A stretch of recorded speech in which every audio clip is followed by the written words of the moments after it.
Bigger. Are we ready? Everybody agree it's 9:30? Or close enough? It is 9:30. Let's kick it off. All right, good morning, everyone. We got the workshop of April 15th. We have an agenda here. Motion to adopt? Motion. Second? Before we go to conversation, I think we got, or I'll start the conversation. I think we got a lot of topics on here which I think could be boom, boom, boom, quick, which is good because I got back late yesterday and kind of went through all my notes, and I've got another 8 or 9 items which I'll make quick. Hi, Eileen. How are you? But just for Rachel, it was Vanessa motion, David second. Oh, thank you. It does help to call those back. Sorry. If you're going to add agenda items right now? no, I'm not going to add them. I'm just, if we get to clicking, and we're not getting out of here at 11:10. We'll get out of here at 11:30 because I've got a few items I want to add. But do you want to add them now, and then if you get to them, you get to them? No, I got a whole bunch of items. You just want to... So I got click items. So I'll add them later if that's all right. Maybe president's report? You can put it as like a president's Yeah. update. That's fine. Okay.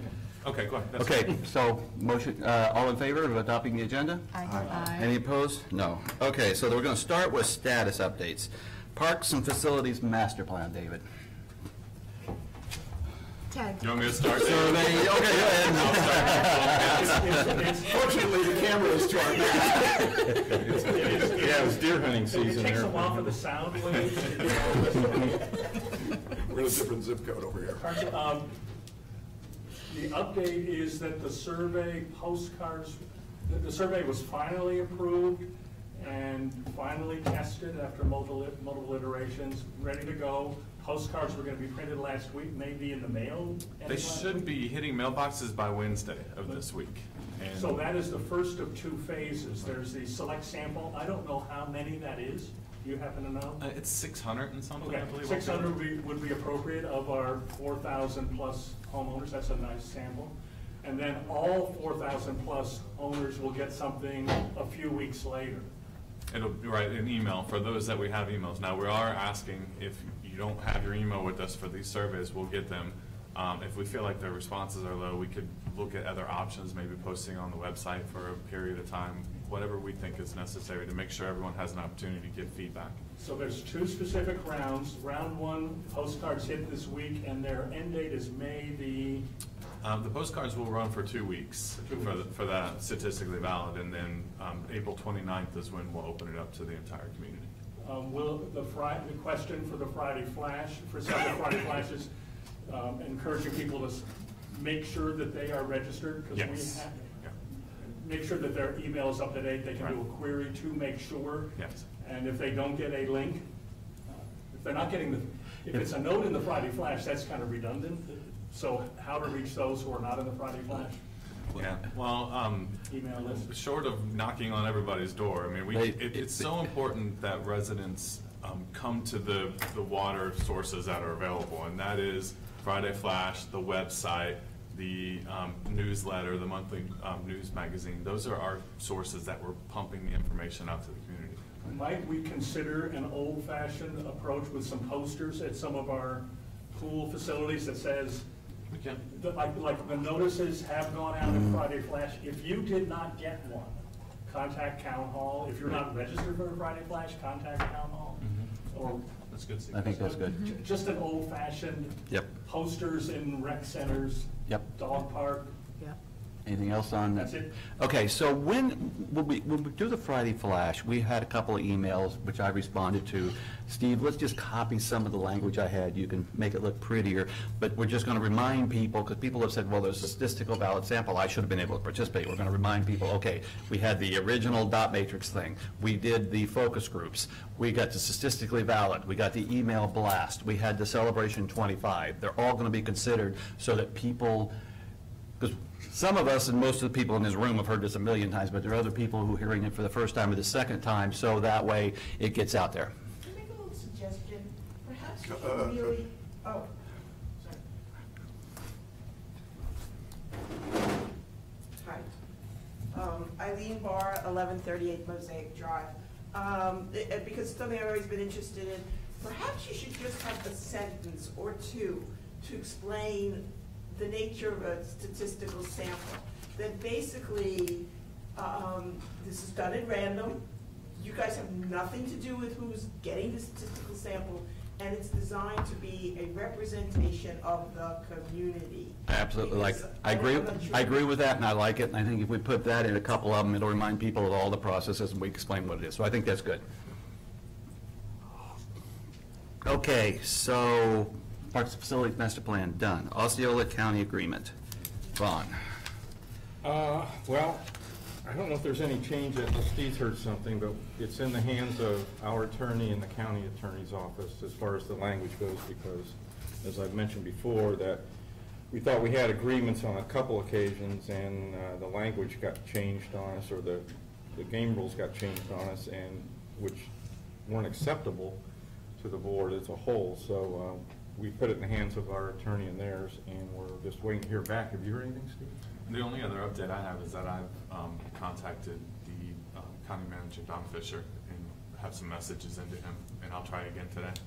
I'm to the point where what I'm worried about with this one is that maybe it just doesn't get a lot of responses because drift is the best answer, and I think we need to move it off of drift, because we're going to go live with the fields one day, and we're still going to be waiting for somebody to get back to us. So if somebody on the board doesn't want to say it publicly, say it privately, but we need to kind of look for, certainly Don Fisher or any other tentacle that we can look to figure out what's going on here, because my fear is that the money is tied up in other things.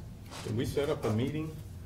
I mean, That's my intention. I'm trying to get him to give me some more insight. can we just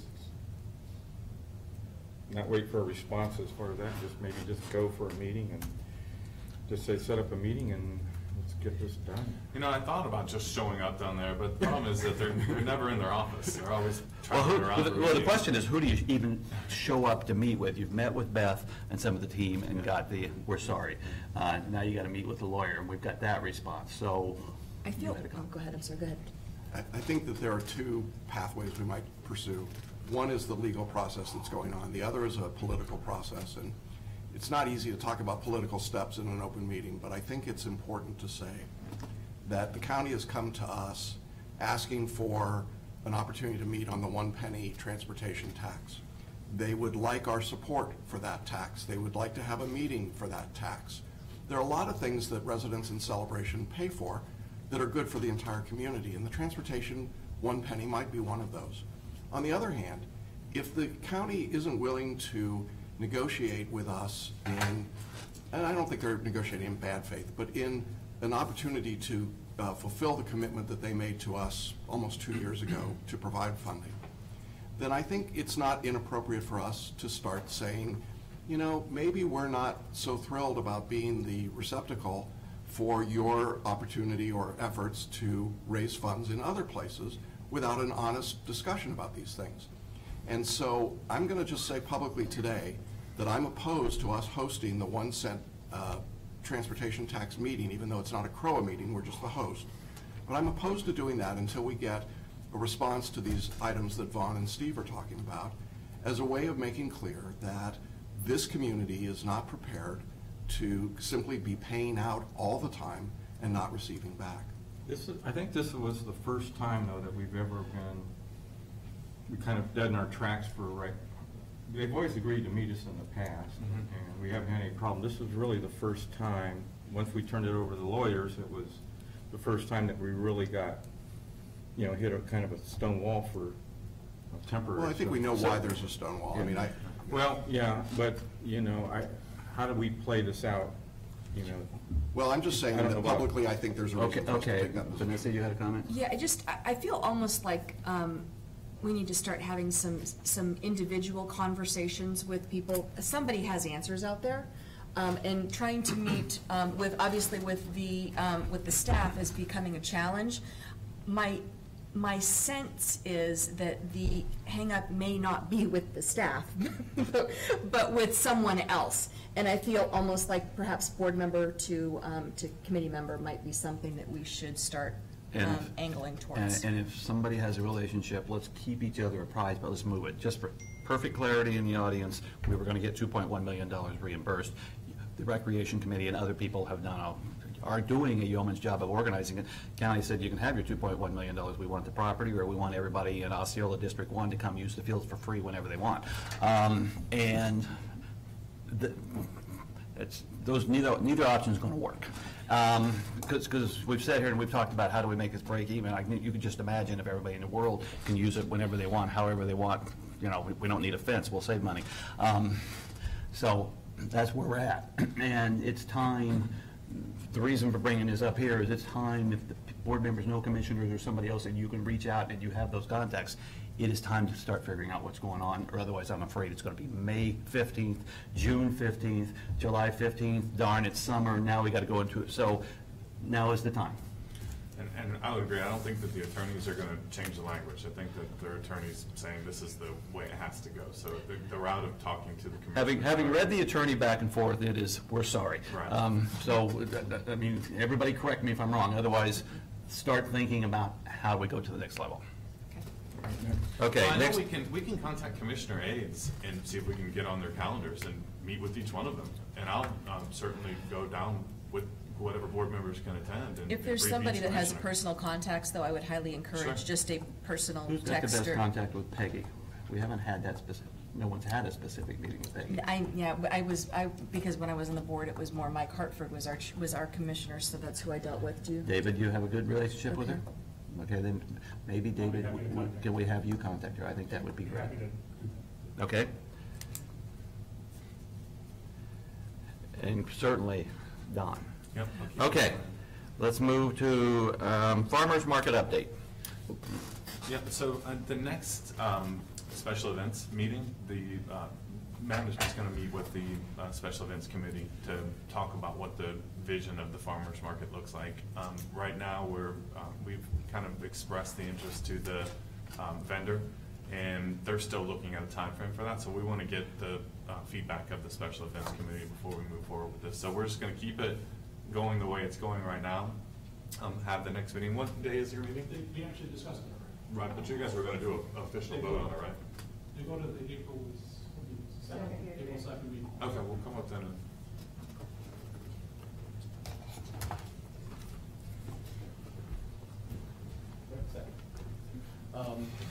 April 2nd, special events meeting, we did discuss the expansion of the farmers market.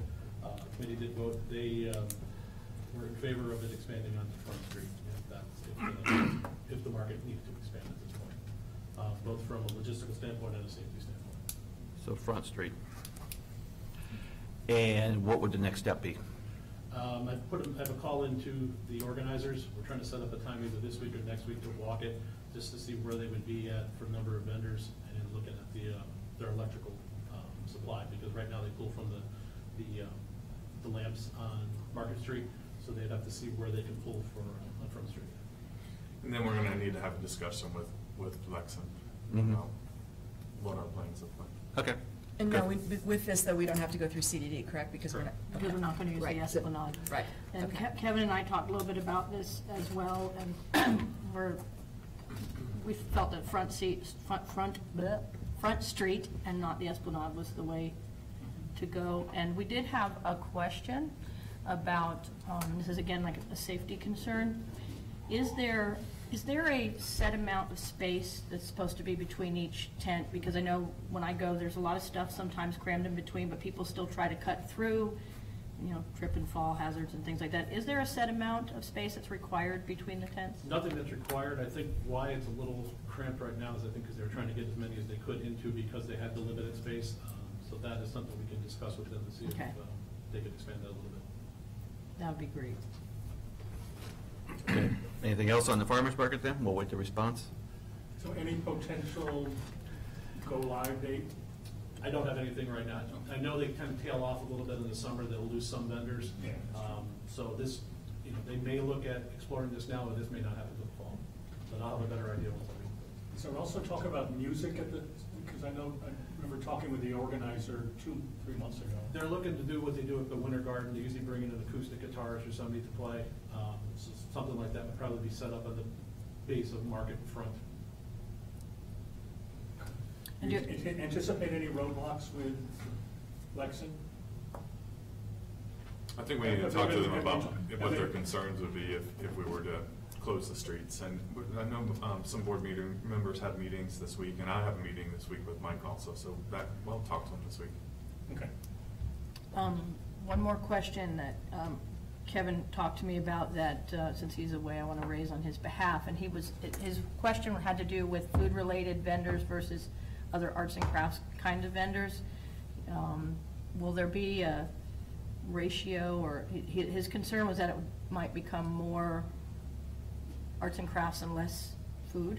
We brought that up last meeting. Yeah. And I think JR was going to look into Their it. packaged foods are allowed, anything that's prepared and served on site is not, because it's in conflict with the agreements that Lexington has with establishments. But I know that they've been adding some food vendors. I know there's a few more that have reached out. They've sent over the applications for approval.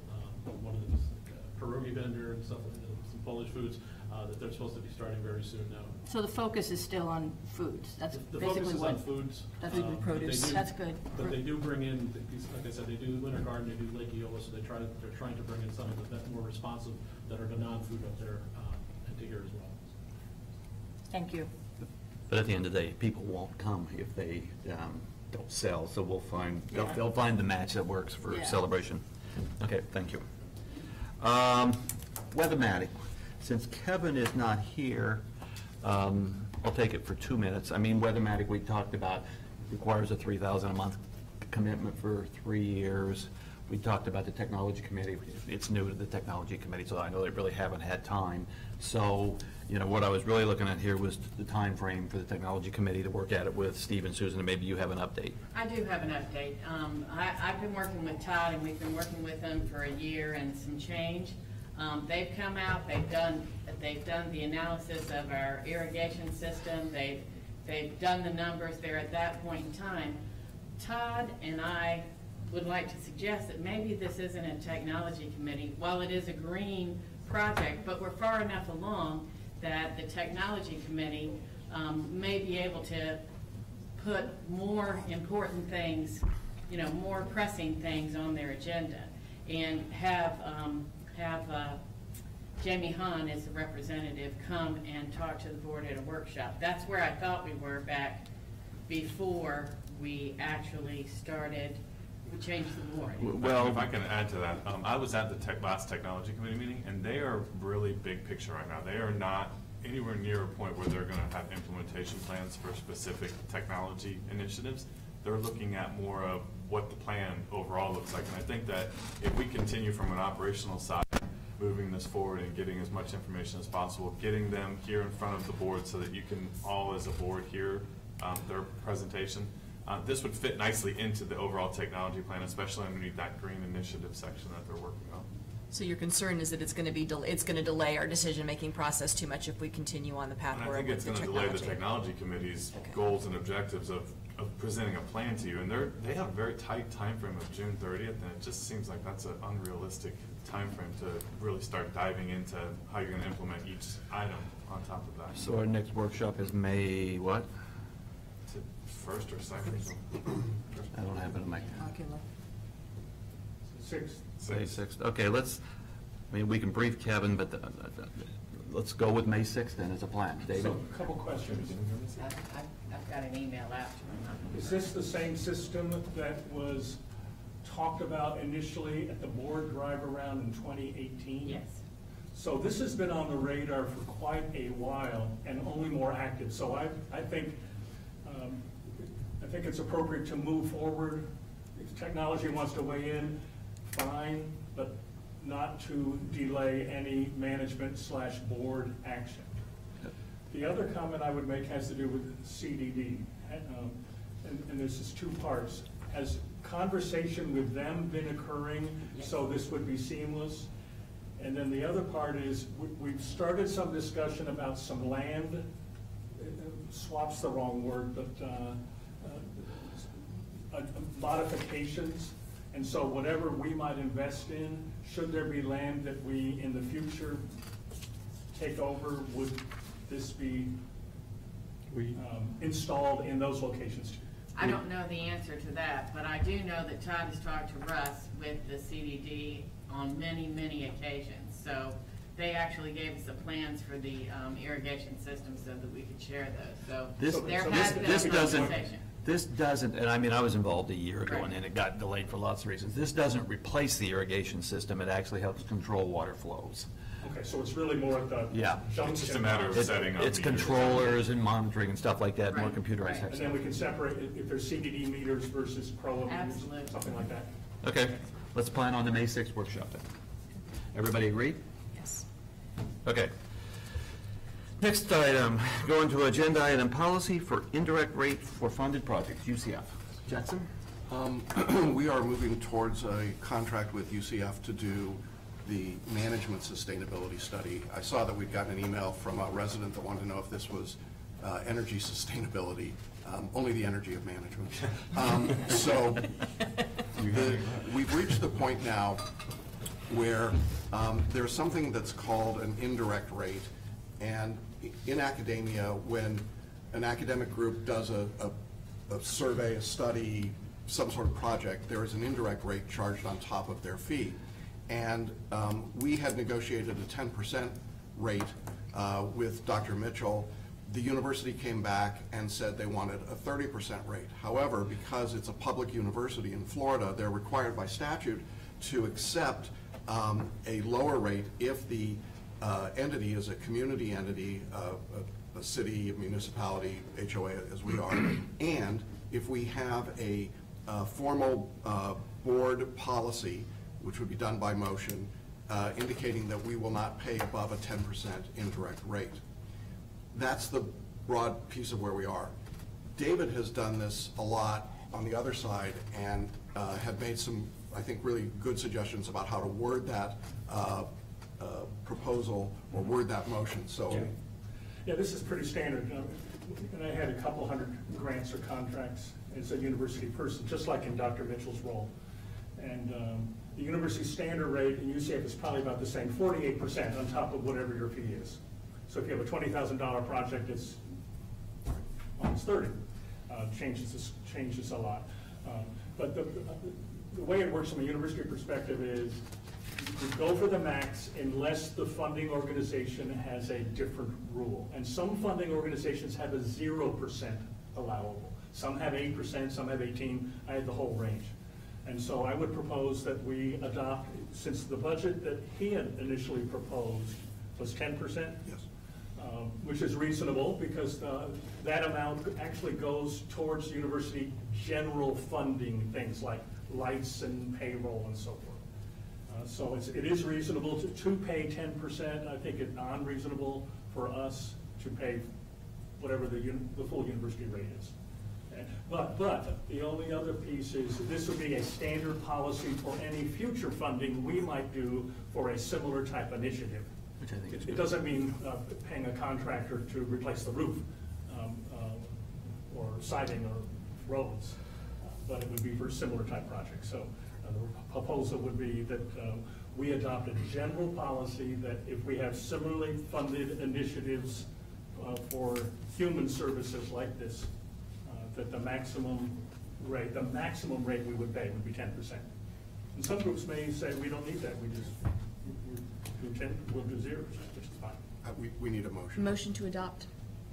Can you make the Second. specific motion so Rachel can? I'll make a motion that this board adopt a policy that for projects which we are funding for services, not The CROA for board. CROA board initiated services, that the maximum indirect rate be 10%. Does that only apply to universities or also other entities? I would think any entity. It has to apply to any entity in order to be It's not just a Okay. university. This is not UCF specific. It's a general board policy moving forward, that our Okay. maximum, so we may have a group that says, we'll only do it for 20%. We may say, we can't pay 20, we can pay 10. So you'd want it to not exceed 10%. Yeah, not to exceed, thank not you. exceed. To not exceed 10%. Okay, so Rachel, do you have that, kinda? Pretty good? I'll Second? second. Need a second. Any additional, second. Vaughn is a second. any additional comment? Thank you for your setup. All in favor? Aye. Any opposed? It passes. And for There's the one s- other item on the UCF study. I am confused by the back and forth emails that you guys have had with UCF around insurance and other items. Are those being resolved? Do you need anything from us? No, it's just, when you go to negotiate the contract, you need to negotiate the insurance that's required for us to set them up as a vendor. They will not do that outside of the contract. It has to be within the contract. Through CCMC, we have to establish them as a vendor so that they can get paid. And there's certain requirements, best practices for doing that, and the insurance is one of those. So when we start talking to them about what that contract looks like, we got to make sure that there's an insurance part to that. But you don't need anything from us? Not at this time. Just as you start talking to them about the contract, we'd want to make sure that they know that that's an important part of it. And then they have had that initial conversation with Rachel. Okay. Jackson, remind me again, start date? Start date for this is May 27th. Okay. May 1 start date, August 27th to mid-September presentation. Okay. So they'll be busy during the summer? Yes? Okay, good. Charter Review Task Force, Vanessa. Jackson, Brian, and I are the liaisons between the task force. As you know, we're just setting it up. Thank you for the hustle in getting the notice out in the Friday Flash. I'm going to just quickly kind of review what we discussed as a process. We're proposing that it is comprised of 7 voting members with the ability for the task force to appoint subcommittee members. That'll enable flexibility to divide the charter among different sections if the committee chooses to do that. Ultimate voting will still be limited, though, to those 7 CROA appointed voting members. All meetings will be open to the public and allow similar open dialogue like what we did with the Education Task Force. For those that were familiar with that, I think that process went very smoothly. We had a lot of input from the community, but it was also it was still focused on those that are voting. The task force member selection process, each CROA member can provide up to 7 nominee potentials. In addition, we've already sent out the notification for applications. We've received some. If you, I think today is the deadline, correct? We did ask for them to be returned by today. If so, we would like to do that because we're on a very tight timeline, which I'll go through in a minute. The task force chair will be determined by the board as part of the slate. And then one thing that we have discussed with previous committees is we really want to make sure that we are respectful of the potential committee members' privacy. So any conversation with regards to committee members will only be held between the committee member, or between the board members. That way we maintain some anonymity to the For the sake of clarity, what you're saying is if there were 27 people who wanted to be involved and we picked 7, we're not going to disclose who the other 20 were, so that there's some privacy. Perfect. Would you like me to just describe how we're going to do the selection? Absolutely.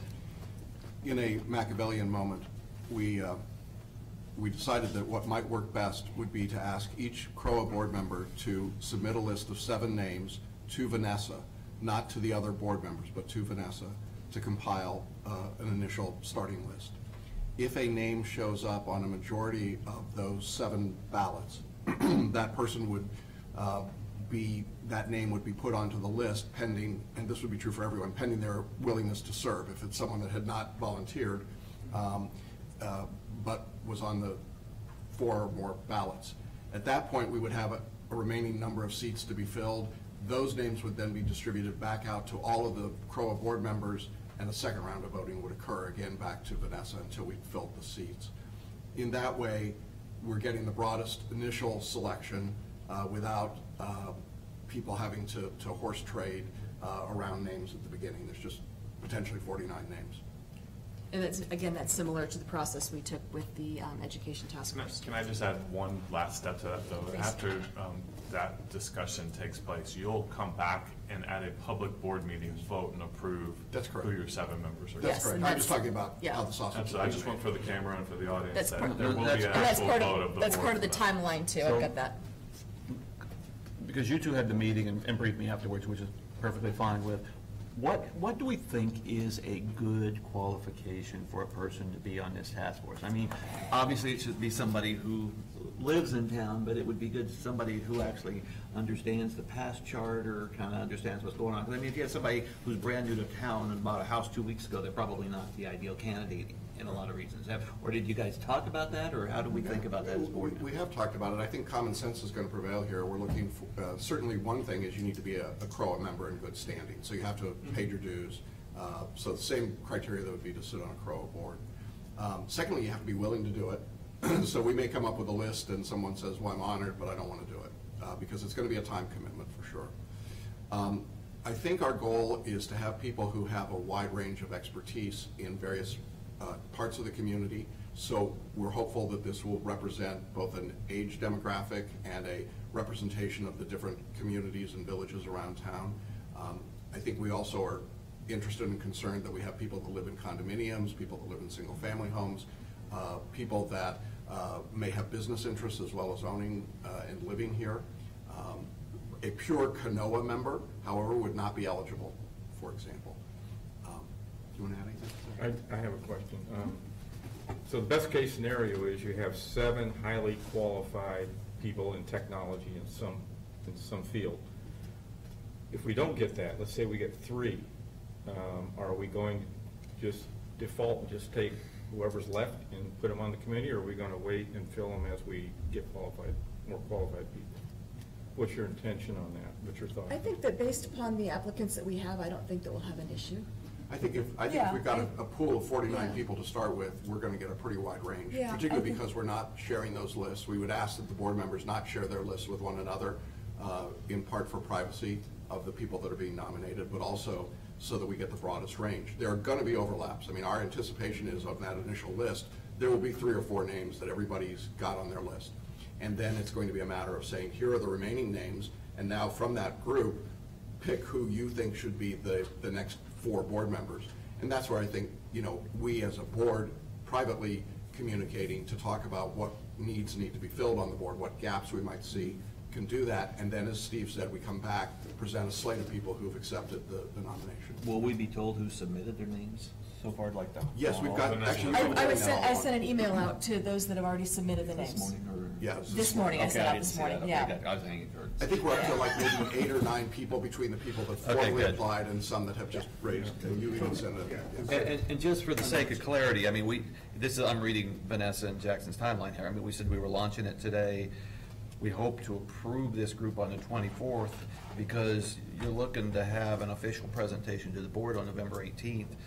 Board adopted on the 22nd, and then start the voting process so that it's done next March. I mean, it's an ambitious, this is kind of project if you go through drift, God help you. So I agree very much with an ambitious thing. And we've had a charter that was redone. We've got the list of refinements. So I mean, we're not talking about rewriting a charter from scratch. We're talking about enhancements. So just so, as a timeline, when Jackson and I were meeting, we actually worked backwards. Our ultimate goal was to do the presentation at the annual meeting in next March 4th.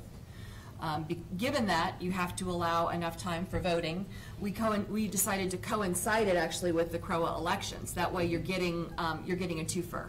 Those people that are going to be interested in voting for CROA members, and then those that are interested in the charter, which hopefully we'll be able to draw from both. So maybe we'll actually have an increase in votes rather than what we've been having the last couple of years. And then we worked backwards from there. The other thing is we know that anyone that agrees to sit on this committee or any subcommittees is making a huge investment of their personal time, and we did not want that to expand into a lifetime commitment. So our feeling was go fast, go hard, let's get it done and get it in front of us. So a couple questions. What was the process previously, and what was the scope of changes that were recommended and approved for the charter the last time it was done? Last time it was done was 2009, and I'd have to do a little bit more research to get you the exact process. So that may be helpful when talking with someone who gets nominated by several people who did not put his or her name in, to say, here's the scope of things. There were 10 changes. I don't know the numbers. There were 10 changes. And you can estimate X number of hours that it might take to get to them. I think one of the things Vanessa and I have discussed is that we will not ask this newly constituted board to just jump in blind. We will give pretty clear direction on grouping the proposed charter changes into categories so that they have some ways to work with it. They're not limited to those proposed changes. They could add additional things, certainly, but we would want to give them enough direction, and that would include the discussion of 2009. There is a certain amount of politics to this in the sense that the way you group the charter changes, under the charter you have to vote for a change, but you can have multiple items within a charter resolution. So you could have charter change number 1 with 5 items and charter change number 2 with 5 different items. And so there's a certain amount of work that goes on. Ultimately, this board has to take the recommendations of the Charter Commission and place them on the ballot. So we will still have one final opportunity to review and revise those before it goes onto the ballot to the community to vote on. So theoretically, there might be 3 clusters. Yeah. And you're voting yes for cluster 1. You might have you might have an administrative cluster. Okay. And then you might have something that's around covenants or something that's around, I mean, whatever those topics might be. So the all or none is within a cluster, That's not correct. all the changes. Otherwise, you're kind of throwing out everything. Otherwise, you've got a 20-page ballot. And one could doom Right. the entire thing. Right. Got it. So, and one other clarification, Vanessa, when you were talking about the subcommittees. Yes.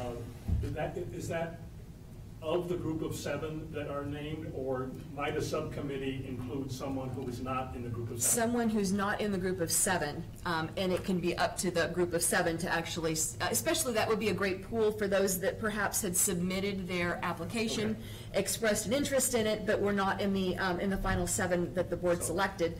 So that would be at least a starting place for the task force to reach out to, hey, we're breaking this down to different subcommittees. Are you willing to help out with whatever task? As an example, if you have one group that's on covenants, the whole covenants committee, they say, we'd like to participate. I mean, that would be extremely logical. Absolutely.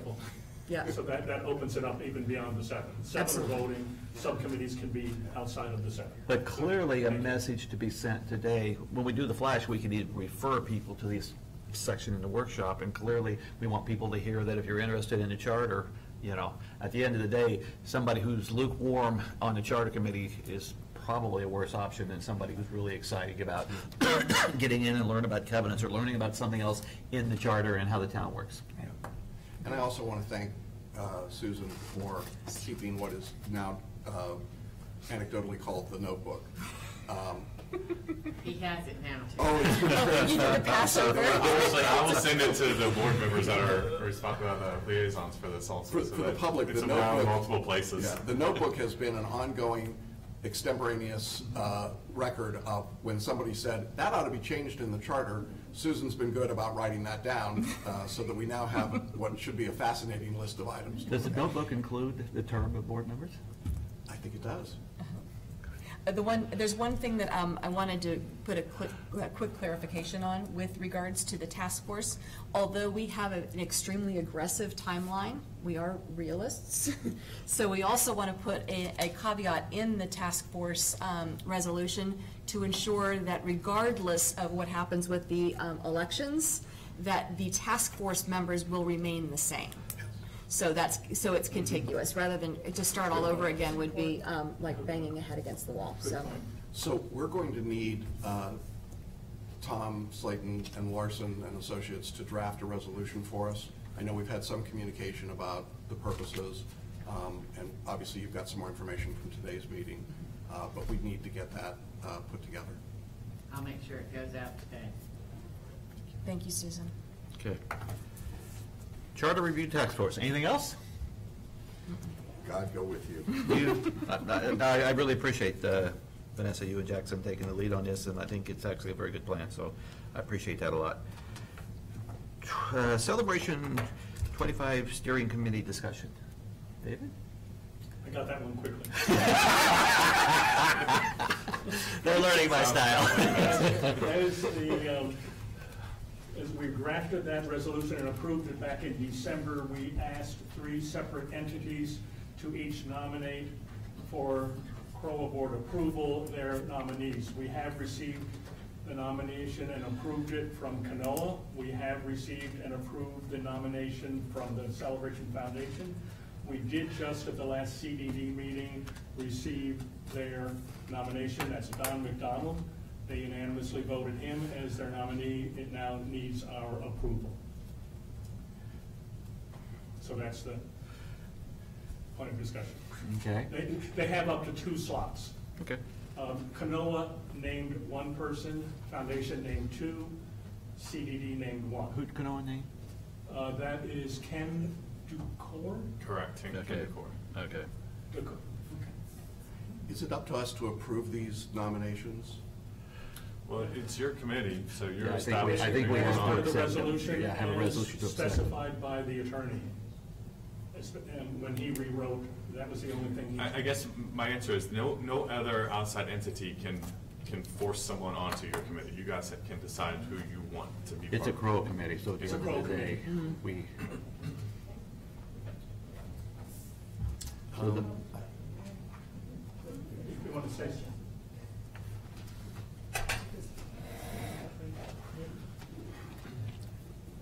Eileen Barr again. I'm on Special Events Committee, and I think it may be time, I said this is the last committee meeting, and everybody laughed, and I'll say it this time, and everybody will laugh. But Special Events is working on a different schedule. We are now in year 23. So maybe we, some really good people should get together and have a discussion. No? It's okay. The purpose of this committee is to envision what the future 25 years from now is. It's not a celebration of 25 years. It's not an event. It's not an Okay. event. It's what do we want celebration to be known as? Celebration now, as on the current website, says the town that Disney built. Is that what we want? And no one's taken away, not to negate that. But do we want to be known for something else? Do we want to be known for green things? Do we want to be known for the arts? Do we want to be known for safe haven for adults in their 80s and 90s? I mean, what do we want to be known for? And we want to envision that. I think part of the confusion with this is that this year is the 25 year of the incorporation of That's celebration, correct. but the first homeowner moved in in So your point is good. Your point is good, but this is not about celebrating 25 years. It's planning, it's being intentional about our future. That is all. Planning for the next 25. Yeah, Planning for the next 25, that's all. I think we should. So 25 years from now, you can come up to the podium and And David, you're on this for. In 2 years, we'll be back to and I'll be discuss. right on the other side with you. David, change the. I'm sorry. Change the title Yeah, because. yeah, so the problem, Yeah. thank you for that. Mike says change the title. The title came from the event that Gloria initially spearheaded in October called Celebration 25. And it was really a day-long event, looking back, looking ahead. And so, yes, we need to envision, we need to say celebration, whatever, do the math, 20, 40, something.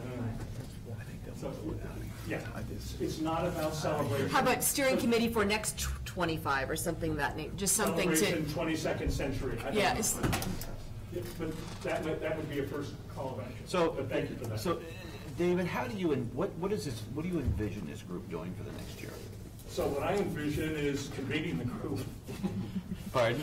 Step 1 is convening the group. And I think it's important to say, this is a steering committee rather than the overall end piece. Because this does not include the schools. And the schools are important. This does not include county governance, that's important. This does not include the hospital, but they're important. So looking at other entities, what I envision is starting a process.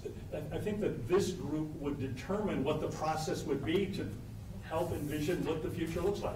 So this will be a group where you'll get together, start the process, get a lot of things organized and Things rolling organized. so that it rolls forward. And undoubtedly in a year, there'll be new members. Yeah, and there Stuff may like be that. new members, or there may be new partners. I can envision subgroups.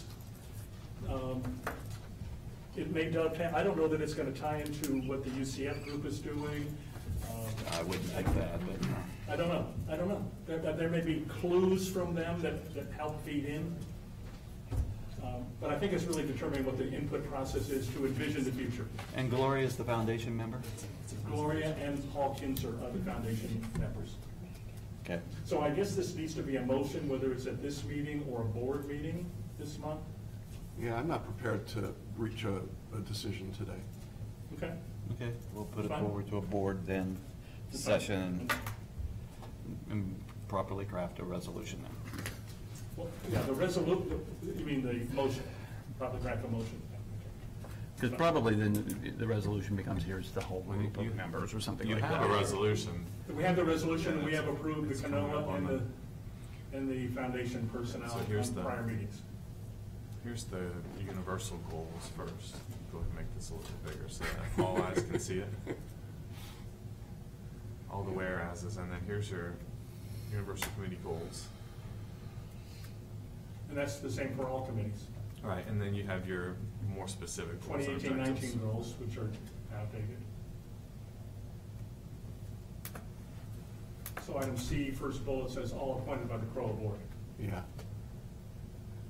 Who are our members in addition to you? Who are CROA members? Steve is one, and Vaughn was I'm a one. non-voting member. Vaughn and Debbie were previously appointed by this board with Steve, but I think at our organizational meeting, it was Kevin and me and Steve. All right, and I won't have a vote. I'll be there. You don't have a vote, but you He's were. management liaison. Right. Yeah, but still one of the three. Yes. Okay. I Okay. believe it was Kevin. I'm pretty sure it was Kevin also. Okay, I just couldn't find it here real quick. Fine. The consensus of the group is they want to talk a little bit more first? Is that Okay. what I'm hearing from people? Okay, fine. That's fine. We'll pass this one.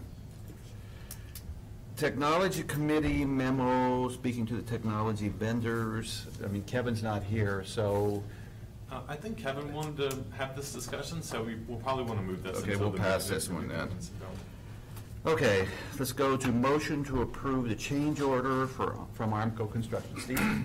Does someone want a motion and a second, and I'll give you an update. Motion, I'll make a motion. David makes the motion. Brian will second. Oh, where's Brian? Okay. Take it away, Steve. So through our construction update meetings, it was identified that the pavilion, it was not designed with gutters, and there's some washout that has been noticed in the grass area underneath. So a walkthrough with the board member liaisons, the management company, and the general contractor identified that this was a need on the pavilion. So they provided a change order for that. And I know both our current board member and our past board member that's still a liaison were both in support of adding these gutters to the pavilion. And when we walked around the building during our drive-through, they showed us where it was happening, and we all voted aye without a motion then. So we've got a motion and a second. Any other discussion? What's the design of them? Going to be that round or the cave gutters or like we have here? We don't know. I don't have that off the top of my head. I have to go back and look at it. Okay. I'm sure it's, This anyway. is above ground. I mean, this is Yep. under the grass. Yep. Call the vote? All in favor? Aye. Any opposed? Okay, motion passes. Founder's Day discussion. Is that Steve, JR? Who is that? JR and Dory, I believe. JR and Dory. Yeah, I'll pull it up for you.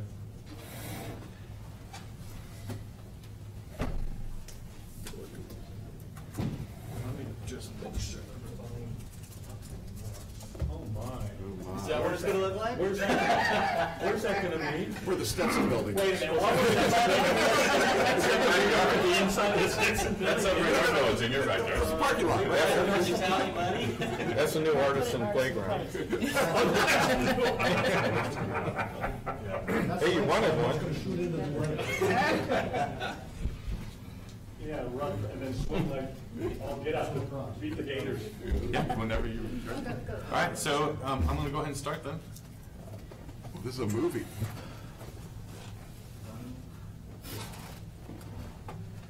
Steve, volume on your computer. Hold on. Oh, there we go.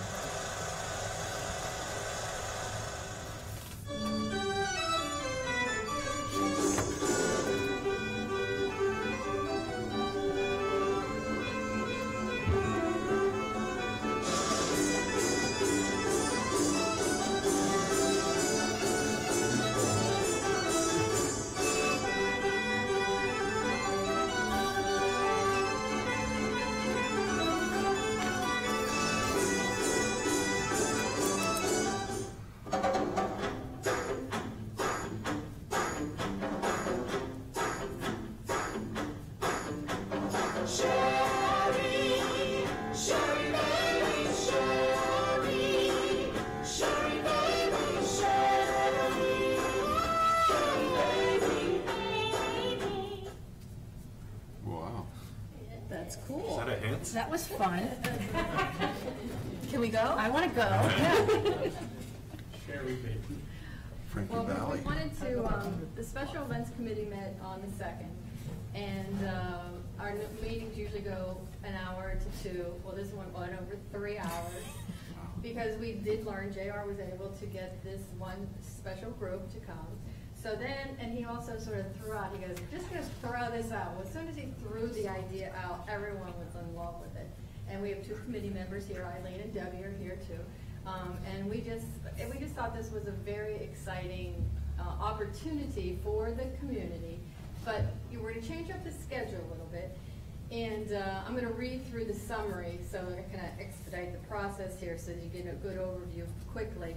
But we wanted to, as we're trying to do between the department, the lifestyles, and the committee, the special events committee, make sure that everybody, all of you know exactly where we're going, and then if you have any ideas, suggestions, or comments, then we can kind of come together and then we can go from there. But basically, the overview is that this year we will be taking residents, as you can see, a trip down the shore where we can spend a night on the boardwalk. Imagine a classic boardwalk with Midway complete with games, rides, and of course food to go along with it. Lakeside will be transformed into a classic seashore setting, and the best thing about it is there's no traffic, so everyone can walk if they would like to enjoy the day. The committee discussed all the possibilities that we can implement, and everyone just fell in love with it. So we thought this would be a fun time, because everyone sort of, maybe only once, like myself, been to the shore, like the Jersey Shore or somewhere like that. But all of a sudden, as soon as you start talking about it, you can identify with the sights, the smells, the sounds, and so on and so forth. So this year for Founders Day, which is November 15th and Saturday the 16th, we thought we'd go back to the carnival. Now, some of you remember about 15 years ago, Founders Day was a carnival on Friday nights.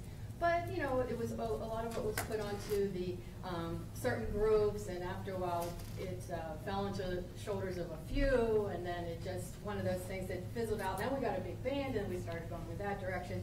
Because people do, like in the community, one of the things they talk about is that we like the traditional events, but sometimes let's change it up, let's something different. And as some of you have seen on these the lakeside events, the crowds are getting bigger and bigger and bigger. Okay, so basically I'm just going to go through this real quick and just say that we would like the board to consider that this year, as we have mentioned in the past, to have the real tradition events on the 25, 30, and 35, but on the off years to try to have a little bit of a different schedule. So this year we'd like to start the event on Friday night a little earlier, about 5 o'clock, and we would have food trucks to accommodate the boardwalk theme, to include such items as hot dogs, barbecue, crab cakes, lobster rolls, shaved ice, popcorn, saltwater taffy, funnel cakes, and many of the delicious items as possible to take everyone down an awesome memory and down by the boardwalk. Each resident attending, now we're still working over these plans, but this is sort of what we've all come up with, would be given a voucher to redeem for their choice of a predetermined boardwalk food style item, and the attendees would be given a string of tickets to try their skills at some of the games of chance. Our ticket booth would also be open to residents to purchase additional tickets for games. We would have carnival rides, midway games for residents to enjoy from about 5 to 9 o'clock throughout Lakeside Park. Then our headliners would appear on stage at 7:30, and they would do-wop their way into our hearts, where the Special Events Committee and the team would transform the Great Lawn and 80 themed tables under the cover of 1,000 lights, where the tables would be free of charge to residents and on first-come, first-served basis, although it is BYOC, bring your own chair. Jackson always likes to will be permitted. The thought is that this would be an all-inclusive event on Friday night, where we're kind of throwing in everything Friday night with a picnic-style music, food, music, carnival games, rides, and maybe even a Ferris wheel. And then we plan the Friday festivities to be all-encompassing, like I said, for the Founders Day event. And then Saturday we would stay with the traditional Veterans Day parade end at Veterans Park for the ceremony, and then immediately following, we would have a big celebratory cake, lemonade, water, and a town photo, and that would include the Founders Day event at Founders Park. Have you put together a budget for this? Yes. It's all doable within the budget that was approved. Awesome. So the reason it's doable is we're changing the entertainment option? That's how we're creating the money? I'm assuming putting up a Ferris wheel, for example, is not cheap, or It's more so right now, what we're trying to change up the schedule. I mean, we're keeping the traditional events, Founders Day, but the activities are usually fluid. So we're trying to change up, we're moving away a little bit from the picnic that we always do on Saturday afternoon to try to incorporate, you know, the food item that you mentioned on the Friday night. Okay. Not do the picnic necessarily on Saturday, but to do the town photo at Founders Park after the ceremony, and that hopes that perhaps that draws some extra people out to the veterans. And I'm pretty sure I saw Mike raise his hand when he heard 1,000 lights set up. He's good at that. He's an excellent light. I'm willing to make a motion to put Mike in charge of it. Second. That was decided 45 years ago. All right, so what you're doing today is really communicating to us and the community, this is the structure you're thinking about, you're within the budget, and you're looking to hear anybody on this board complain if they want to complain now, or otherwise it's go with God time. We want it Is to that be a positive change, not a why are you ruining our Founders Day. That's why I reiterated. Does anybody want to complain, or does everybody say go with God? It's just for this year, and every year, you know, we like to try to make it a little bit different. On the big years, we'll go back to the tradition, and Listen, the big tradition, I'm the traditionalist here, and the big part of this tradition is the carnival. That was a big, big deal in the early years. I mean, I think you're underplaying it when you talk about it. I know it tapered off, but that was the community event, not the other events. It was the carnival, and it was done by the school for many years, and it was a huge event for residents. So I'm thrilled. I think it's a great plan. And again, now that we're able to, now we have some funding available, thank you, that we can, you know, make it really, really special. And the thing is to make it memorable. And I think that's... Well, I think on a Friday night it would actually draw in kids and families and stuff like that. I actually see it as a positive. Yeah. Does anybody, okay, let's just cutting to the chase. Does anybody have any comments, or is everybody proceed, go with God, and make this happen? I think it's a great idea. I do think, I want to put one caveat, because one thing I don't want to have is we get closer to it, all of a sudden they're like, well, wait a minute, what happened to? So just to clarify, everyone on the board is in support of us not having the lunch on that Saturday. Because like I said, I can hear it now. You never said we weren't going to have the lunch on Saturday. What you were saying is we are not having the lunch on Saturday. Perfect. Right. Instead, all of it will happen on Friday evening and converting everything back over towards the carnival style. I love the idea. And in case you didn't pick up, I think the community is going to be very interested in the musical performance that night. It's going to be a great fit for this Can community. I read that real quick to you? It is the, JR said it's okay, because they're under contract, the Atlantic City Boys, who are 4 dynamic lead singers who wow audiences in Las Vegas, Walt Disney World, Atlantic City, as well as cruise ships around the world. Their show is an exciting mix of world-class vocals, interactive comedy, featuring rock and roll harmonies of the Beach Boys, Drifters, the Bee Gees, and of course Frankie Valli and the Four Seasons. A couple of the reviews were nonstop energy, incredible talent, and unlimited excitement. Our audience continues to rave about the Atlantic City Boys. Another one, Atlantic City Boys, were here Saturday night. This is at Hard Rock. And the best of the best. We had a full house, and everyone absolutely was cheering and screaming for each of the guys. They are some of the nicest guys who put on an incredible show, and after which they stayed and met with all of the audience. I personally want to see Jackson on a Ferris wheel. Only so you can throw me off. It's going to pull the plug. Well, you're at the top. There's serious discussion about, you know, unfortunately it's November, so maybe it's unfair, you know, one of those wonderful, like, done with the board member. Can we vote on the board member right now? I just wanted to make the point, and I've been bringing this up for a while, that I don't know if this board is aware, that the lunch is subsidized. It's heavily subsidized. And last year it cost us net $7,000 or $8,000. I'm not sure it's the greatest bang. I actually think this is it's a better use of money. Okay, let's actually let's just make a motion to move this forward then. So the motion, and I'll make it, is that we proceed with the Founder's Day event as outlined on the workshop of April 15th. It will be a carnival type of approach with the meal on Friday evening. We will not have the lunch on Saturday. The subsidization of the event on Saturday will help us subsidize Friday night. Do I have a second? Second. Any other conversation? The only addition I would make to your motion is as recommended by the Special Events Committee in conjunction with management. And I changed my motion to add what David added. Thank you. And the second was Vanessa, you said? Maybe was the Vaughn seconded it, but I can, yeah. And before you vote, I want the board to know I've been saving for a vacation around the holidays. That's it? I'm going to just go ahead and use that for the dunk tank. We're going to get armed really good names. So. Oh, it's a profit-making engine now. Okay, call the vote. All in favor? Aye. Any opposed? Splash. It unanimously passes. So this is public, this is now public. It's been discussed in public. Atlantic City Voice is public. Yeah. Perfect. This is marvelous. Yeah. Thank you. When do you start advertising the Celebration News? We'll probably wait till June or July. Okay. We have a really exciting 4th of July event coming also, so we'll do that one first and then get into the Founder's Day. Nicely done. Yes. Okay. Nicely done. Good job. Okay, so now we've finished this agenda. We may want to take 5 minutes because I know you all like to go to the bathroom. Here's the other items I want to hit. I want to touch on the website. I want to touch on the CCS board meeting on the 24th.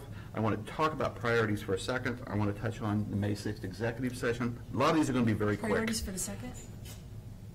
Priorities, I'll talk about Oh, okay, priorities. got it. Board priorities. Got it. I just want to make sure we get that on the May 6th. Timing for the organizational structure, I want to talk about that a little. The agenda for May 24th, I want to talk about that timeline a little. The engineering study, the town center condos. Do we have the memo of understanding on the Lexan and landscaping? I think each of these. So we're going to break for. Each of these is going to So be that sounds like two. a long list. No, each is going to be 2 or 3 minutes, because I just want to hit some items to make sure we're getting communication rolling. Let's take a 5-minute break. We'll be back here at 20 till 11. We'll be done with all this in a half hour to 40 minutes. Yeah. Trust me.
Okay, perfect. Thank you. Do this.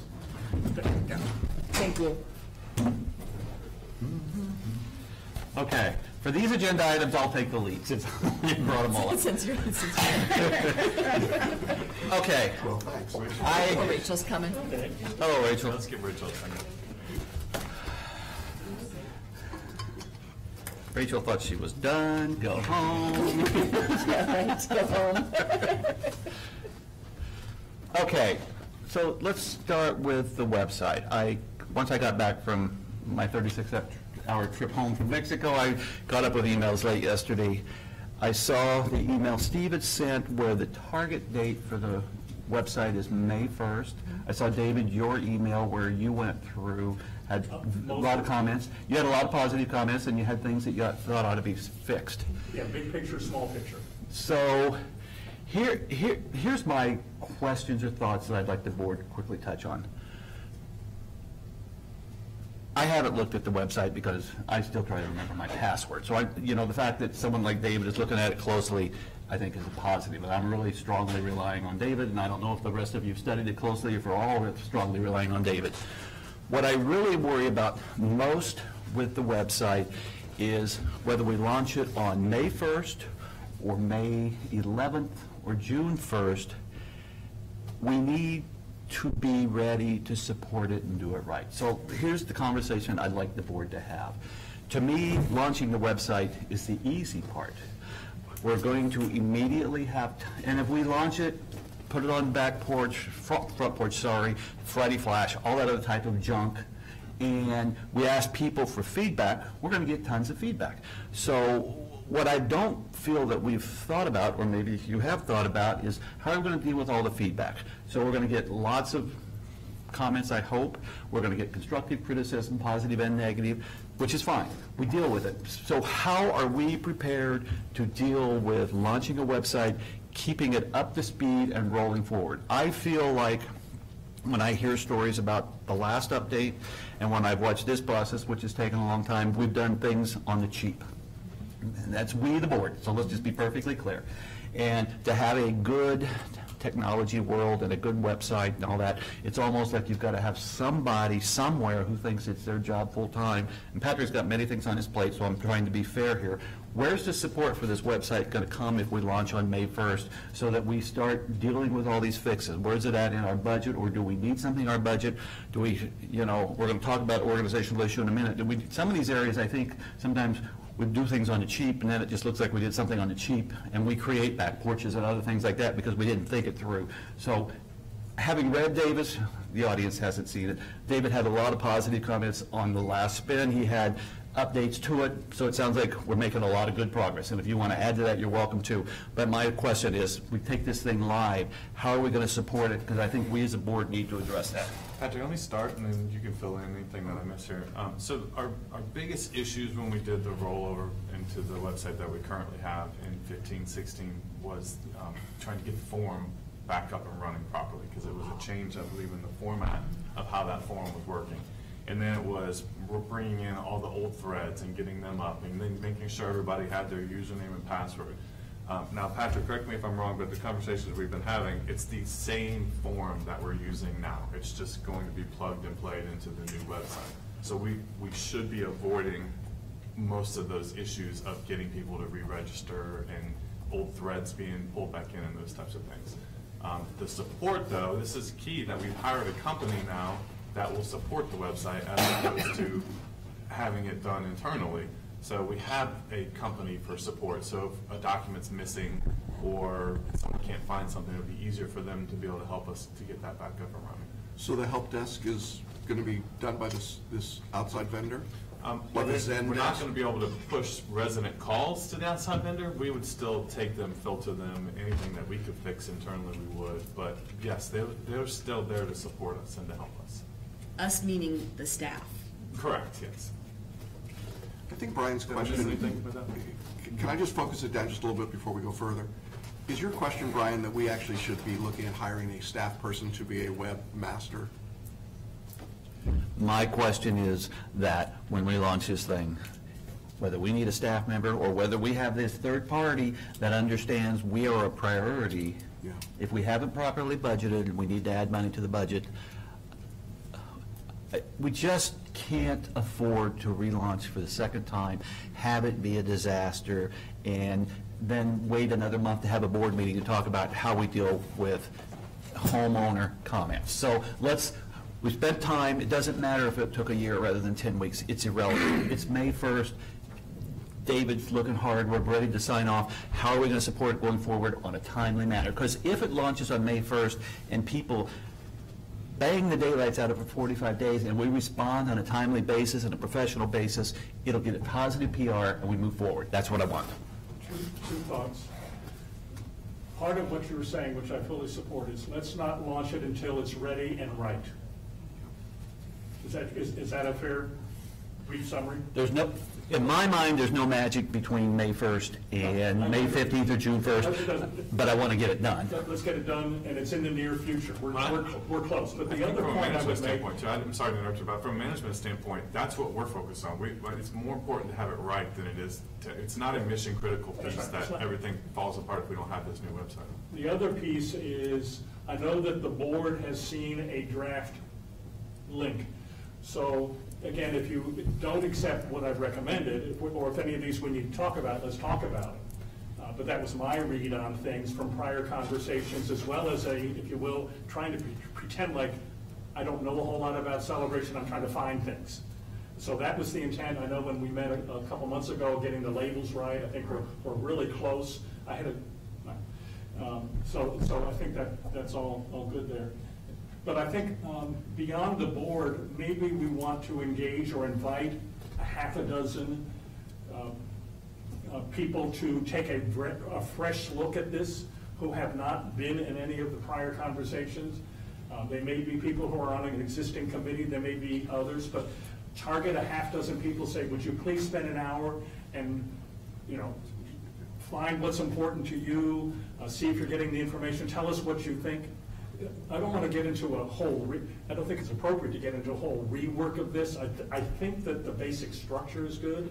Just do a test as far as, like, you have a bunch of bullets, like, can you find the board packet? Can you find this? Can you find the meeting schedule?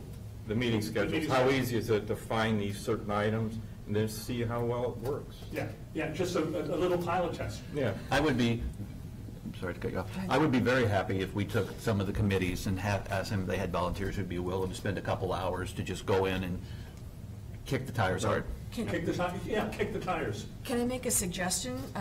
Why don't we use some high users of the front porch currently? We have a couple of, there's a couple of people that post all the time. Those are going to be the ones that are going to be going at it immediately. Can we maybe reach out? You might as well go with the people that are using it all the time rather than somebody that may never even pick up anything. Okay. So in the interest of just keeping us flowing here, I'm perfectly happy with that. As soon as you're ready to launch it, we get the list, go to the board. I'm happy to Vanessa can tell you half a dozen people who are front porch load, and then they become our last beta test. Yeah. But and I'm just going to add that David's feedback, Patrick's taking it and adding comments on things that he can change. Anything that either David or the board or this group of guinea pigs, maybe for lack of better terms, that they find, if it requires a change order, then we have to bring you back a cost of that. okay, so then we're right to my second item. We are going to launch this on May the X. And when we launch this on May the X, on day 2, day 3, and day 4, we are going to have change requests come through, and we're going to look at some of them, and we're going to say, that's really intelligent. We need, so I'll ask the board for the best structure for this, but we need a person or two on the board, actually almost, I think, in management. We need almost to say, here's a pot of money. We're going to have to keep updating this. At some point in the future, it'll be 6 to 9 months out, and people will say this thing works and it flows, but we need a pot of money and we need prioritization from this support company so that we make this thing work well, so that by the time we go to this Founders Day event, it's a board success rather than a board failure. It's just life. It's going to need changes. We need a pot of money to make that happen. I have a question. When do the change orders, when do we start paying for it? Are we doing that now or only upon launch, after launch? So for The change orders, when do we start having to pay for those? Are we doing that now? Any change order now? There are none yet. We haven't had any change orders Okay. as of yet. We already paid the initial deposit and then about, 2/3 of the way through. So we have a development cost, right? We're still within scope at this point in time. Exactly. What was the scope? How much did we have approved? I just don't There's remember. 30 pages in the website. I was just looking at the agreement. 17 or 16,000? $16,000 and 30 pages of web page development, and then a year of support afterwards once we launch. Correct. I just went through and reread the proposal, looking for the specific kind of support you were talking about, Steve. It's not explicit that that's what they're going to do, except that once you've launched for 12 months, they'll make sure it's up and running and working. I think Brian's getting at a deeper issue that we're going to have to give some time to, probably more than we've got today. But I would be inclined to want to see some dedicated staff person with a technology-specific background who is, at least on a project basis, tasked with coming in and making sure that this site works and we're responsive to it. I think asking Patrick to do that on top of his other responsibilities is asking for, it's just too much. And I don't want to see us fail at it. Right? I think that's very fair, and I know this is probably going to tie into the org conversation also, but as management, we are having leadership team discussions about what do we need in the perfect world. This isn't a cut staff. This is a what do we need to be able to provide the level of service that the board's asking us to do. Okay, so I want to draw the website to a close because I got a lot of items.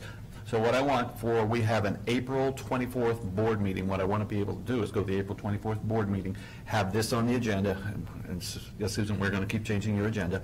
But I want to be able to say at that April 24th meeting, this is what we need to do to have good support afterwards. And if we need an extra $5,000 or $10,000 in the budget, then I just want to do it, but I want it done professionally. For the company, though, but as we talk For the company, the staffing, I'm going to go to the staffing issue next. Gotcha.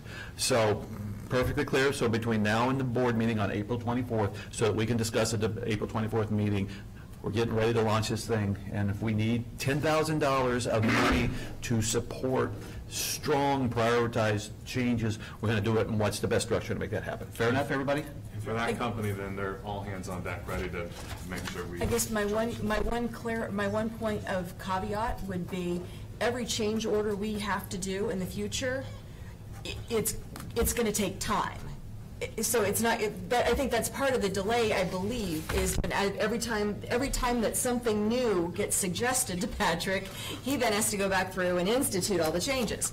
So I think it's important that we, as a board, just recognize that it's not going to be an instantaneous change, and we need to allow the time. And that's fine, but then what's the process going to be? We're to the point now where we need to talk about when this goes in production, how in the heck is it going to work? That's what I want to know. Okay, so let's go to the organizational structure. Mike? Sorry, just one comment. I'll speak from here real quick. Vanessa, the super users from the front porch, I agree, but I think you're trying to reach your defectors. Mm-hmm. So I think we need to have some super users from the back porch, too. I think it's a great idea. It's more important that we reconsolidate the audience and reach those people that came to the front porch are the survivors that have gone through whatever there is. This group of movement on. There are some that do both. Yeah. But yes, I totally agree. So to Mike's point, for anybody that couldn't hear, we also need to add some back porch users that used to be front porch users. How do we get them back? Thank you very much. Okay, next item. Let's talk about the organizational structure presentation. So let's just be perfectly clear here with what we requested.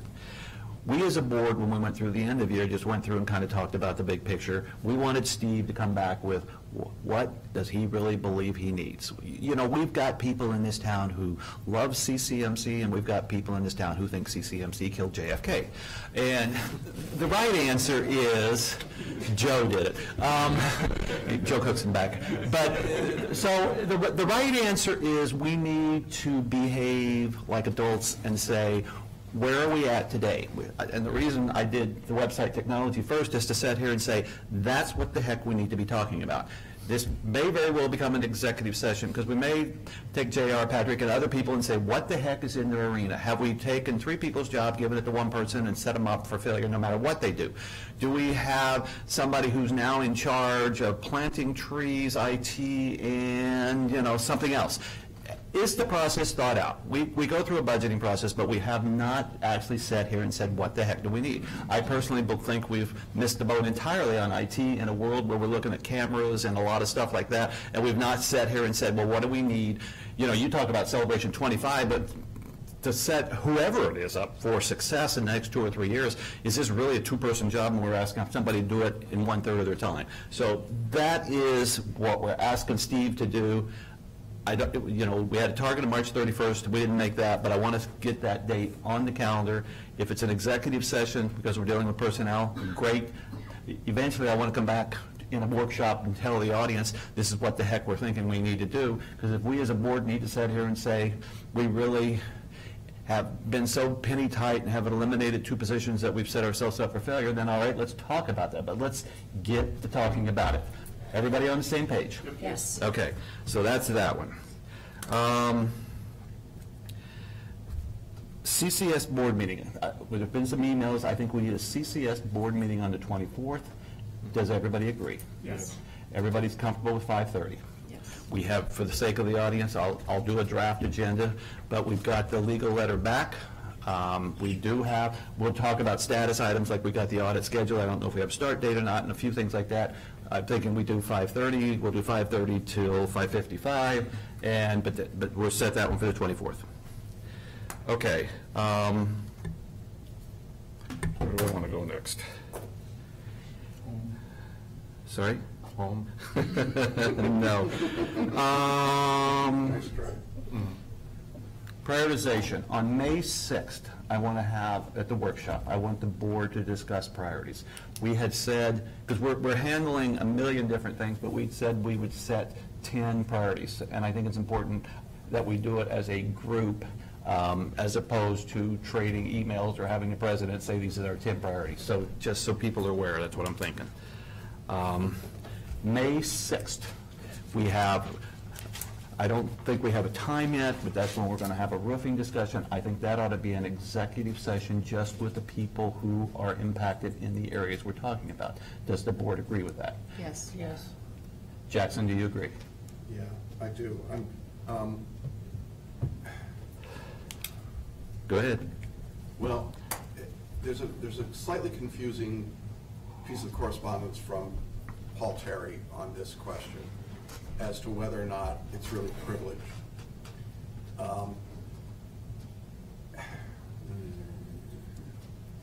Sure, let's have an executive session because we need to talk about it, but I'm not sure that Paul agrees it needs to be that way.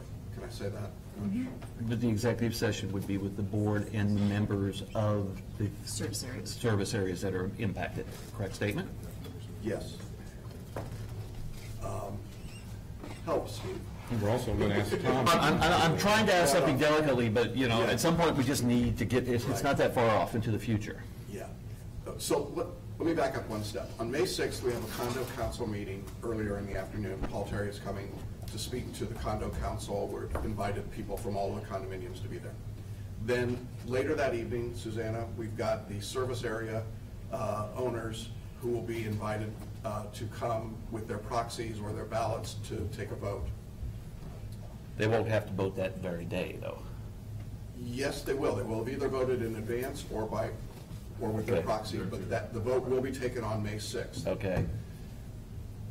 The question as to whether or not that is executive session or privileged is unclear to me. I'm not a lawyer.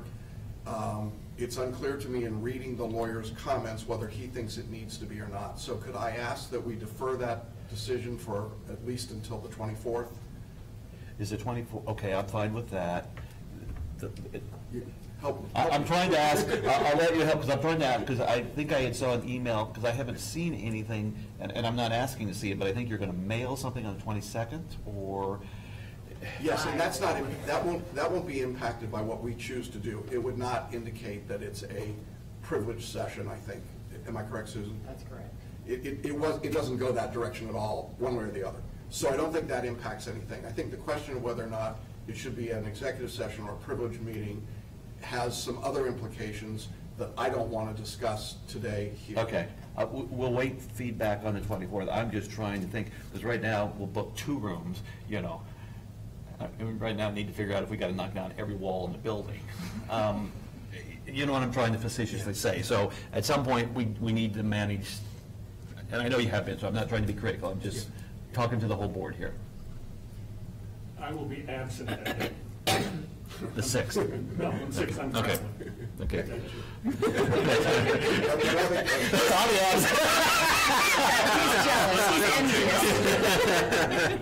You know, you look around, you wait to see who's behind you, and well, that's... Scheduled to another day, and I said that day. Okay, so Jackson, I leave that in your Vaughn court to come back. Maybe you can come back to the full board with a couple of emails, because I think it's unclear to a lot of us, and that's why I'm kind of touching on this.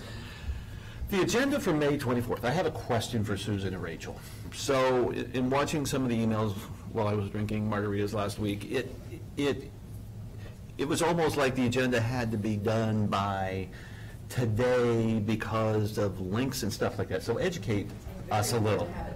You need to come over here if you're going to talk. Yeah, I will tell you that Rachel developed a very interactive board packet, and she did that last year at the suggestion of the board.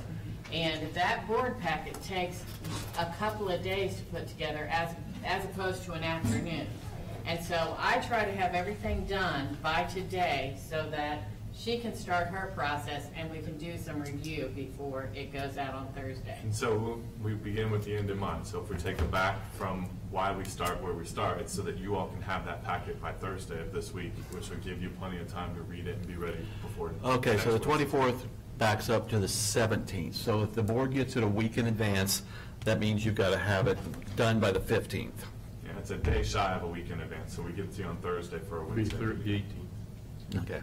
I think the confusion is there an This is your outside third agenda. party, is there a third party vendor? that Is there a third party? No, it's all being done by Rachel. She's It's building Rachel. So there is no third party. I misunderstood. Rachel's Okay. building the PDF. Got it. Rachel is the third party. Rachel is the third party.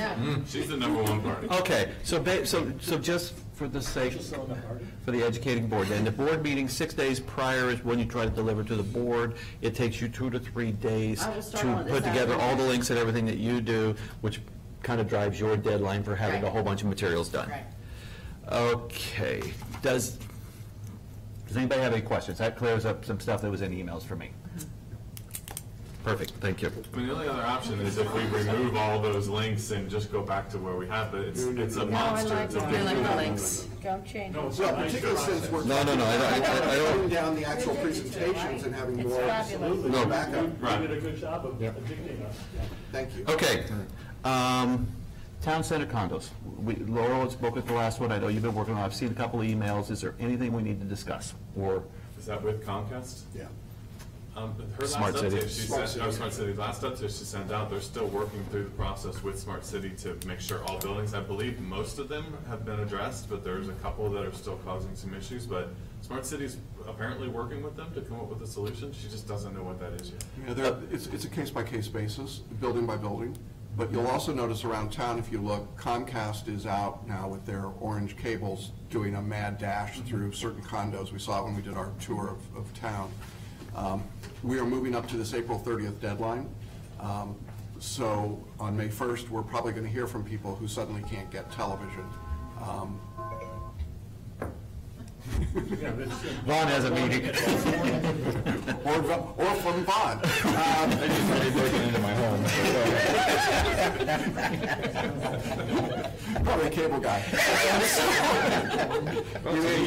In any event, we don't know a whole lot more. We know that there's some activity right now and certain condos are working. Town Center is way behind the curve. They started this process probably last in line. And I appreciate what Steve has done to try and get Smart City involved. I'm not sure that, I've read Laurel's emails. I appreciate her concern and her frustration over this. I'm not sure it's anything that we as a board can do. Okay, that's it. engineering study. What is happening to get that ready to rock and roll? I have actually corresponded with Megan. Megan is our reserve engineer who's done the last couple of times. She will be here the morning of the 29th. That's an all-day meeting for us management with Todd and Susanna. We're working on scheduling who's when, because it is a very long day going over every single line item. We've got a lot of notes of things that we think should be different, and I'll give her my book, which has all the notes in it. Okay, so send me, and actually send the full board, kind of a timeline. So it's starting on the 29th, and it's a 6-month project, 3-month project, whatever it is, so we have that. Perfect. Also, could you make sure that Bill McFadden at Artisan Park is made aware of that engineering study? I know they use the same engineers down there. It would make cost-effective sense for them to try and schedule around the same. They did theirs last year. So it's not done every year? It's not done every year, it's done every 3 years. So what I would suggest is that maybe we suggest to them that they postpone theirs 1 year, and when we do ours in 2022. I think we offer it up to them so that they know it's available, which we have done. Susan's been very clear about that through many meetings with them. So they had the opportunity to jump on board with us if they want to change their schedule. Let's be gracious and keep offering. Yep. Okay. Good enough. Send the email. Cameras. We had the conversation, email about that. Can we put that on the workshop for May 6th? Yes. That's at the athletic field complex, right? Athletic field, but also like the pool and that. So we're going to review that. So so on May 6th, we'll actually have, we're going to have 3 agenda items. We're going to have Weathermatic, we're going to have priorities, and we're going to have cameras, and then the 79 items I had. But we're clicking, Mary, we're clicking. Okay, we were supposed to have a memo of understanding or intent with Lexan on the 4th of July fireworks. How's that coming? I have sent it over to them. Perfect. Do we have cameras at the tennis courts, basketball courts, I'm sorry? Cameras at the basketball? No, we don't have them at the tennis or basketball courts. Do you want to look at other potential locations on the camera discussion? We just get so many complaints at that. Yes. We get so many complaints at that basketball court. Yeah. And the speeders, whatever. I mean, we got the blocks there, but I don't know, maybe it's a. Actually, cameras at the basketball court would be great, I think. Maybe we could put sound sensors on them, too. We could talk about that at the next meeting. Oh, well, last week we should, but there were even some people playing with balls over in the regular balls over in the tennis courts. So I mean, it spills all over the place. So. Okay. Okay. So Lexington's got the memo of intent. Land swap discussion. When we did the drive around, we actually talked about land swap. And Vaughn and Kevin were brave volunteers, or maybe Jackson, all 3 wanted to be on the thing. Can we as a board agree that Vaughn, Kevin, and Jackson are our team to initiate a conversation with CCDD to see if there's anything here that might be successful or not? Would you like for me to just go ahead and do a group email and see if we can start finding a time to get together? Well, I want to say who are the 3 people so we don't have 7 voters. Well, I understand. Jackson and I had an informal kind of first time get together on this, and we had the GIS map that we sat down and looked at it. But we can certainly look at it again. We have some serious questions about the availability of any CCDD property that may be for the audience, needed. For perfect clarity, we owe CCDD $200,000 plus in 2020 for part of the road work and stuff like that. Gary had made a comment, Gary Moyer, at CCDD meeting that he'd be willing to take a little land and give up $200,000. Around this town, if you look at the things, CCD owns that share, we own that share, CCD owns that share, and I'm only being partially facetious. So we said there would be intelligence to have a conversation, to see if you could do some land swaps and everything so that actually it would be less costly and more efficient in the long run. So what we're talking about doing is putting 3 people, and that's the question I'm asking, which would be Vaughn, Jackson, and Kevin, to have a conversation to see if there's any way to facilitate these transfers that gets more efficient in the long run, yes or no. And I'm happy with those 3 people if the board would agree to that. I'm fine with that. I just want I would like to put one concern out there. with regard, and I don't have an issue with the people, and I think it needs to go forward. My concern is, we had talked, there was a conversation at one point in time about foregoing that 220 and actually perhaps giving them land instead. We have a shortage of land, and as we grow, I would hate for us to have a conversation in 5 or 10 years saying, wow, we could really use some land to do this, and we just gave it to CDD. So I think that's something that money continues coming in, land doesn't. So I think that's just my one voice of concern as you meet forward. That's it. You and I had talked about that, and Jackson as well. I don't think there's really any interest right now in trading land for money, because as you said, money, as Island Village comes in, money's going to come around, but land doesn't. You don't acquire land anymore. So it's done. And the land that they're wanting is right next to them up there. It's along the corridor, and it's at kind of that large track along there. And on the other hand, they want to take our land and put dumpsters on our land, because you got to put landscape dumpsters somewhere. If you could put dumpsters on the land you gave to them. We don't need to solve it here. We just need a couple of people. I just I've been yelled at. I'm not arguing for or against anything. I'm just arguing, let's have the conversation. Absolutely. So we could say that we've got this item on the list and we're dealing with it. well, when Kevin gets back in town, we'll meet, and then we'll report back to the board. So, do you three want to meet separately first, or would you like me to reach out to Gary and try and get a meeting with all of us together? No, I think I'd like to meet first. I'll wait for you guys then, and then I'll take direction after that. Yeah. Okay. Okay. Quiet down there, Jackson. Land? I don't need no stinking land. Probably strategic. All right, we've hit my list. Anything else? Anybody else have that item? Management, you guys, anything you want to bring up? Once we adjourn, before you board members all sneak out, in room 105, I'd like to catch all of you quickly on just one item I'd like to just communicate. Motion to adjourn? Motion. Second? All in favor? Aye. Thank you very much, everyone.